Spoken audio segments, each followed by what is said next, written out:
সকালের রোদ ঝলমল করছে। উঁচু রাস্তার মাথায় দাঁড়িয়ে আছে অরেঞ্জ বিড়াল কাদু আর তার সেরা বন্ধু সাদা ইঁদুর চিকু।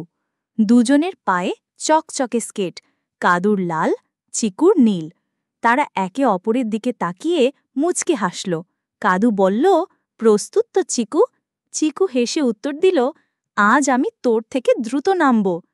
হঠাৎ করেই তারা দুজনে সুঁ করে নামতে শুরু করল নিচের দিকে।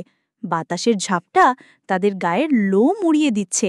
কাদু দুই হাত ছড়িয়ে বলল, দেখ আমি উড়ছি। চিকু খিলখিলিয়ে হেসে বলল, আজ আমরা রাস্তার রাজা। মানুষজন অবাক হয়ে তাকিয়ে আছে। এমন দৃশ্য কেউ কোনোদিন দেখেনি। তারা কখনো বাঘ ঘুরে, কখনো গড়িয়ে, আবার কখনো মজা করে ঘুরে ঘুরে নামছে। অবশেষে রাস্তার নিচে এসে দুজনেই ধপ করে বসে পড়ল। হাঁপাচ্ছে, কিন্তু হাসি থামছে না। কাদু বলল, আজকের দিনটা জীবনের সেরা দিন। চিকু মাথা নেড়ে বলল, হ্যাঁ, কাল আবার